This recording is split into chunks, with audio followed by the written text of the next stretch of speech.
The pregnancy test sat on the bathroom counter like evidence at a crime scene. 2 pink lines. Clear as day.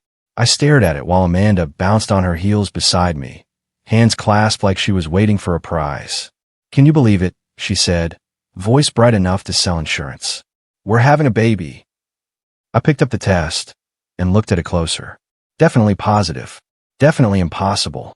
"Amanda," I said slowly, "I had a vasectomy." "I know." She waved a hand like I'd mentioned the weather. "But those fail sometimes. It's rare, but it happens." I looked it up. "When?" "What? When did you look it up?"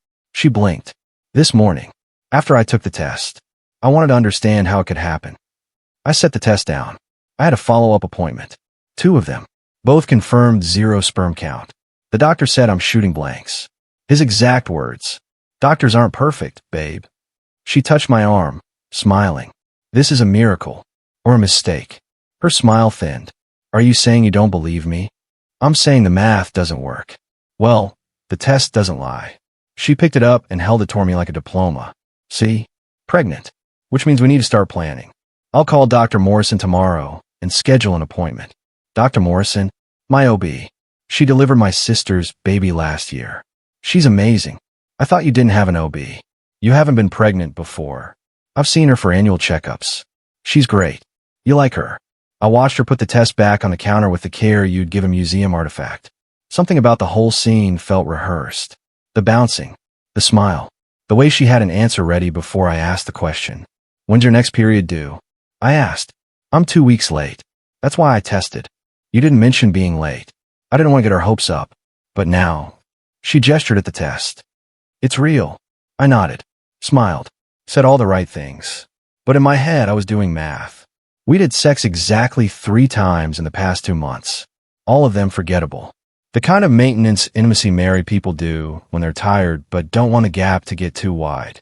Not the kind that results in miracles. That night, Amanda called her mother. I heard her through the bedroom door, voice high and excited. "Mom, you're going to be a grandma again." "I know. I can't believe it either." Tom's in shock. "It's so unexpected." Unexpected. That was one word for it. I sat on the couch and opened my laptop. Typed vasectomy failure rate into Google. The results came back consistent. Less than 1%. Most failures happen in the first few months after the procedure, before all the residual sperm clears out. I'd had mine 4 years ago. 4 years of confirmed 0 counts at every annual physical. I pulled up my patient portal and checked my last test results. 6 months ago. Semen analysis. 0 sperm detected. Vasectomy confirmed effective. I closed the laptop, stared at the ceiling, tried to find a version of this story where the numbers made sense. I couldn't. The next morning, Amanda was already on the phone when I came downstairs. "Yes, Dr. Morrison, that's right. Amanda Hayes. I need to schedule a prenatal appointment." Pause. 2 weeks late. Positive home test. Pause. Perfect. Tuesday at 10 works. "Thank you so much." She hung up and grinned at me. "We're all set. Tuesday morning. You'll come with me, right?" "Of course." "Good. I want you there when we hear the heartbeat." She poured herself orange juice, humming. I made coffee and watched her move around the kitchen. She seemed lighter, happier than she'd been in months. Since the spring, maybe when she started that new workout class and came home smelling like expensive soap and talking about a trainer named Joel who was super motivating. Joel. I hadn't thought about him in weeks. Mostly because Amanda stopped mentioning him around the same time. She stopped going to the class. Said it was too expensive. Said she'd rather work out at home. "Hey," I said. "Whatever happened with that gym class?" She looked up. "What?" "The one with the trainer." "Joel, you stopped going." "Oh, yeah. It wasn't worth the money." She shrugged and went back to scrolling her phone. "Why?" "Just wondering. You think I should start again?" "No. Just making conversation." She smiled. "Well, I'll be too pregnant to work out soon anyway." That word again. Pregnant. She kept saying it like repetition would make it true. I finished my coffee and went to the garage. I needed to think, and I think better with tools in my hands. I spent 2 hours organizing the workbench, cleaning sawdust, straightening screws into labeled jars. The kind of mindless work that clears space in your head. By the time I came back inside, I'd made a decision. I was going to call my doctor. I went to my office, closed the door, and dialed. The receptionist answered on the second ring. Dr. Brennan's office. This is Stacy. Hi, Stacy. This is Tom Hayes. I'm a patient of Dr. Brennan's. I had a vasectomy a few years ago, and I need to confirm my status. Sure. Let me pull up your chart. Keys clicking. Okay. I see you here. Your last semen analysis was in March. 0 sperm detected. Vasectomy, still effective. Right. So there's no chance. I mean, is there any possibility that could change? Change how? Could I suddenly start producing sperm again? After 4 years? Extremely unlikely. If the vasectomy reverses itself, it usually happens within the first year. And we'd see sperm in your annual tests. So if my wife is pregnant, it's not mine. Silence. Then, carefully, I can't make that determination over the phone, Mr. Hayes. But based on your records, your vasectomy is functioning as intended. Thanks, Stacy. I hung up and stared at my hands. They were steady. That surprised me. I thought I'd be shaking. Thought I'd be angry. Instead, I felt calm. The kind of calm you get when you finally stop lying to yourself. I didn't confront Amanda. Not yet. I wanted more information. So I did what any reasonable person would do in 2024. I checked her phone. We had an open phone policy. No passwords. No secrets. At least, that's what we'd agreed to 3 years ago after her sister caught her husband cheating. Amanda had been the one to suggest it. Said transparency builds trust. Her phone was on the kitchen counter, charging. I picked it up and opened it. No password, just like always. I went to her messages. The first thing I noticed was a thread with a contact labeled Dr. M. I opened it. Dr. M. Appointment confirmed for Tuesday, 10 a.m. Amanda. Perfect. Thank you. Dr. M. Looking forward to seeing you. How are you feeling? Amanda. Nervous. Excited. Scared. Dr. M. All normal. We'll take good care of you. I scrolled up. The conversation started 2 days ago. 2 days. Right after she took the test. I checked her call log. A number I didn't recognize appeared 6 times over the past month. I copied it, went to my computer, and ran a reverse lookup. The number belonged to a women's health clinic across town. Not Dr. Morrison's office. A different one. I called the number. A receptionist answered. Women's Wellness Center. How can I help you? Hi. I'm trying to reach Dr. Morrison. Is this the right office? Dr. Morrison?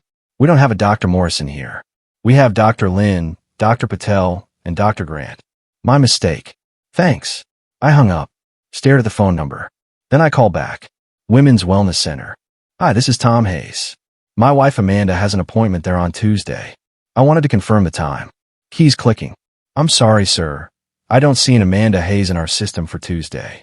Really? She said she just booked it. Let me check our scheduling. What's the appointment for? Prenatal visit. More clicking. I'm not showing anything. Are you sure it's this location? She mentioned Dr. Morrison. We don't have a Dr. Morrison. Maybe she's seeing someone at a different office. Maybe. Thanks for checking. I hung up. My heart was pounding now. Not angry. Not yet. Just alert. The way you feel when you're about to lift something heavy and you're not sure you can handle the weight. I went back to Amanda's phone. Looked at the contact again. Dr. M. I opened the contact details. The number matched the one from the reverse lookup. The Women's Wellness Center. The place that didn't have a Dr. Morrison. I tapped the number and called it. It rang twice. Hello. A man's voice. Not a receptionist. Not a doctor. Just a man. I hung up. I sat there for a long time, phone in my hand, doing the kind of math you can't do on a calculator. Then I cleared Amanda's recent calls from my phone and put hers back on the charger exactly where I'd found it. That night at dinner, I asked her about the appointment. Still Tuesday at 10, right? Yep. She stabbed a piece of chicken. You're still coming? Wouldn't miss it. What's the address? I'll meet you there. She paused. Fork halfway at her mouth. I'll text it to you. Great. She didn't text it. On Monday night, I brought it up again. Hey, I need that address for tomorrow. All right. She pulled out her phone, typed something, and showed me the screen. Here. It was an address downtown. I memorized it. Got it. Thanks. We should leave by 9:30. Traffic's bad that time of day. Sound good. That night, I looked up the address. It was a real building. A medical plaza. I pulled up the directory. Suite 304, Women's Wellness Center. The same place I called. The place that didn't have a Dr. Morrison or an Amanda Hayes on the schedule. I didn't sleep much. I lay next to Amanda while she breathed steady and even, and I planned what I was going to do. At 9:15 Tuesday morning, I told Amanda I needed to run an errand first. I'll meet you there at 9:55, I said. Okay, don't be late. I don't want to miss the appointment. I won't. I left the house and drove straight to the medical plaza, parked across the street where I could see the entrance. At 9:42, Amanda's car pulled into the lot. She got out, checked her phone, and walked toward the building. She didn't go to Suite 304. She went to a coffee shop on the first floor. Through the window, I watched her order something, sit down at a table, and pull out her phone. At 9:50, a man walked in, early 30s, tall, fit, wearing a polo shirt with a gym logo on it. Joel. She stood up, hugged him. They sat down together, leaning close, talking like old friends. Like more than friends. I took a photo, then another. Then I got out of my truck and walked into the coffee shop. They didn't see me at first. I walked right up to their table and stood there until Amanda looked up. Her face went white. Hey babe, I said. Thought I'd grab a coffee before the appointment. This must be Joel. Joel looked at Amanda. Amanda looked at the floor. Tom, she said quietly. What are you doing here? Meeting you for your prenatal appointment. Remember? Dr. Morrison. Suite 304. I looked at Joel. You coming too? Or is this more of a private thing? Joel stood up. I should go. No, stay. I pulled out a chair and sat down. I'd love to hear about how my wife is pregnant when I had a vasectomy 4 years ago. Amanda's hands started shaking. Tom, please. Please what? Please don't embarrass you in front of your trainer. Please don't ask questions about the baby that can't possibly be mine. Joel's face went from confused to horrified in about 2 seconds. Wait, you're married? For years, I said, and vasectomized, which makes this pregnancy pretty interesting. Amanda stood up fast, chair scraping. I can explain. I'm sure you can. But let's start with this. Is there actually an appointment at 10? She didn't answer. That's what I thought. I turned to Joel. Did you know she was married? No. He stepped back from the table. She said she was single. We've been seeing each other for 2 months. 2 months. That's about when she stopped mentioning you at home. I looked at Amanda. Funny how that works. Tom, I'm sorry.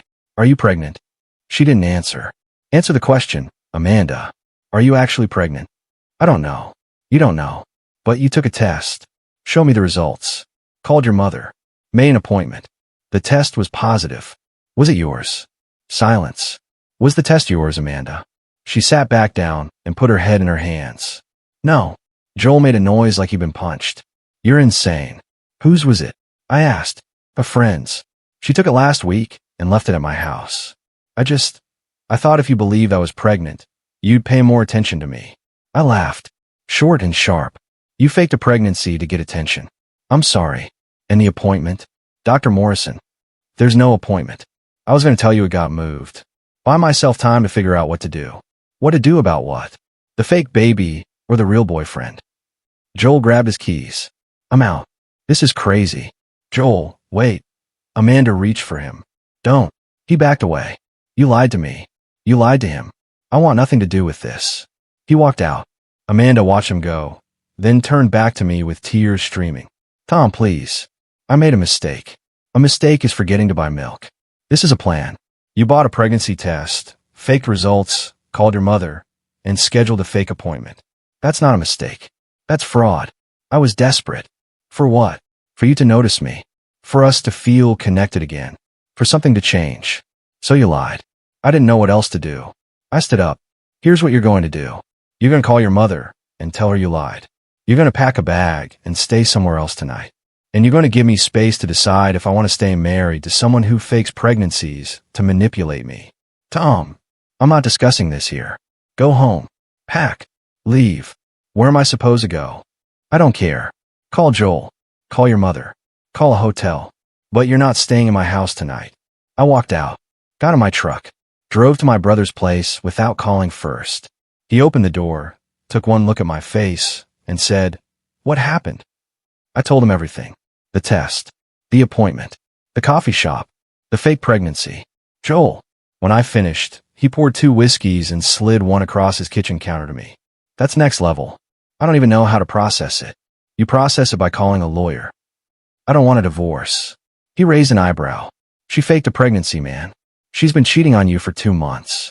What exactly are you trying to save? I don't know. Maybe nothing. But I need to think. Think fast. Because she's going to come back with apologies and tears and promises. And if you're not ready with an answer, you'll get pulled back in. He was right. That night, Amanda called 12 times. I didn't answer. She texted, "Amanda, please talk to me. Amanda, I'm staying at my mom's." I told her the truth. "Amanda, I'm so sorry. I'll do anything to fix this. Amanda, I love you. Please don't give up on us." I turned off my phone and slept on my brother's couch. The next morning, I went home. Amanda's car wasn't there. Good. I walked through the house like a crime scene investigator. Checked drawers, closets, her laptop. In her email, I found messages to Joel going back 3 months. Flirty at first, then explicit, then planning. Meeting times, hotel names, lies she told me to cover her absences. I also found emails to a friend named Kara. In one, Amanda wrote, "I think I'm going to tell Tom I'm pregnant. Maybe that'll shake things up. Make him realize what he's losing." Kara's response, "That's psychotic. Don't do that. Amanda, I'm just so tired of being invisible." I printed the emails, saved them to a drive. Then I called a lawyer. Her name was Margaret. She was in her 50s, no nonsense, and came recommended by my brother's wife. I sat in her office and laid out the facts. "So she faked a pregnancy," Margaret said, taking notes. "And she's been having an affair." "Correct. Any kids?" "No." "Assets?" "House in both names. 2 cars, both paid off. Joint savings. My 401k. "How long married?" "For years." She set down her pen. "This is pretty straightforward. Infidelity, fraud, manipulation. You'll get a clean split. Maybe better. Judges don't like liars." "What do I need to do?" "Document everything. Emails, texts, photos. File for divorce on grounds of adultery. Separate your finances. Move out or ask her to." I already asked her to leave. "Good. Keep it that way. Don't let her back in until the papers are filed." "How long does this take?" 4 to 6 months if she doesn't contest. Longer if she fights. I signed a retainer agreement. Margaret said she'd have papers ready by the end of the week. I went home and started separating. Moved my money to a new account. Changed passwords. Took my name off joint bills where I could. I worked methodically, the way I'd organize a project at work. Checklist. Timeline. No emotion. Amanda called that night. "Tom, please. Can we talk?" "Talk? In person?" "No." "Why not?" "Because I don't trust you. And I don't want to hear apologies that mean nothing. They mean something to me." "Great. Tell it to your therapist." "Tom, I'm filing for divorce, Amanda. You'll get papers by Friday." Silence. Then, small, "You don't mean that." "I absolutely do. We can fix this." "There's nothing to fix. You lied. You cheated. You faked a pregnancy. Those aren't fixable mistakes. Those are deal breakers. I was desperate. You were selfish. There's a difference. Please don't do this." "I'm not doing anything. You did it. I'm just finishing the job." I hung up. Blocked her number. Blocked her on everything. 3 days later, she showed up at the house. I opened the door but didn't let her in. "What do you want?" "To talk." We talked. "Tom, please. I made a mistake. I'll do anything. Counseling, therapy, whatever you want. I want a divorce." "You don't mean that." "I've said it 3 times now. At what point do you believe me?" She started crying. "I love you. You don't. You love the idea of being married. You love having a house and security and someone to pay the bills while you screw your trainer. But you don't love me." "That's not true." "Then why'd you cheat?" "I don't know." "Why'd you fake a pregnancy?" "I told you. I wanted you to notice me. I noticed you every day for 4 years. I cooked dinners. I planned dates. I asked about your day. What I didn't do was read your mind when you decided you were bored. I wasn't bored. Then what were you?" She looked at her hands. "Lonely. You were lonely while living with me. You were always working. Always tired. We stopped connecting. So you found someone else to connect with instead of talking to me. I tried talking to you. When..." She didn't answer. "That's what I thought." I stepped back. "The papers will be here Friday. Sign them or don't. Either way, we're done." I closed the door. Locked it. Stood there until I heard her car pull away. On Friday, Margaret's courier delivered the divorce papers. I signed my copy and had them served to Amanda at her mother's house. She contested. Of course she did. Filed a response claiming I was emotionally distant and that the marriage broke down mutually. Her lawyer asked for half the house, half my 401k, and spousal support. Margaret laughed when she read it. She's got no leverage. We've got emails. We've got her affair. We've got the fake pregnancy. She's not getting support. What about the house? She's entitled to half the equity. But we can negotiate. Offer her a buyout. Keep the house. Move on. That's what we did. 3 months of back and forth. Lawyers talking to lawyers. Numbers on spreadsheets. I stayed calm. Kept working. Kept living. Didn't engage with Amanda's attempts to reach me. In month 4, she gave up. Accepted the buyout. Signed the papers. The divorce was finalized on a Tuesday in February. I walked out of the courthouse with a folder of documents and a feeling like I just finished a marathon. My brother met me for lunch. How do you feel? Lighter. Good. You deserve better than what she gave you. I know. You seeing anyone? No. Not interested. Give it time. I'm giving space. There's a difference. I went home that night to an empty house. My house now. Just mine. I walked through the rooms and noticed how quiet it was. Not lonely quiet. Peaceful quiet. I started rebuilding. Small things at first. New furniture. Paint in the bedroom. A different morning routine. I joined a woodworking class on weekends. Started running again. Had dinner with friends I'd neglected during the marriage. 6 months later, I ran into Amanda at a grocery store. She looked tired. Thinner. She saw me and stopped. Tom. Amanda. How are you? Good. You. Okay. I'm staying with my mom still. Looking for my own place. Good luck with that. She nodded. Hesitated. I'm sorry. For everything. I know. Do you forgive me? I looked at her. Really looked at her. Saw a stranger wearing a familiar face. I don't think about you enough to forgive you, I said. But I hope you figure out whatever made you think lying was easier than honesty. I walked past her. Finished my shopping. Drove home. And I meant what I said. I didn't think about her. Not with anger. Not with sadness. Just not at all. A year after the divorce, I met someone. Her name was Rachel. She was a teacher. Kind, funny, honest. We took it slow. No games. No lies. Just two people who'd been through enough to know what mattered. On our 3rd date, she asked about my ex. She faked a pregnancy. I said. Rachel's eyes went wide. What? I told her the story. The test. The appointment. The coffee shop. Joel. All of it. When I finished, Rachel shook her head. I don't even have words. Yeah. How did you not lose your mind? I did. For about a week.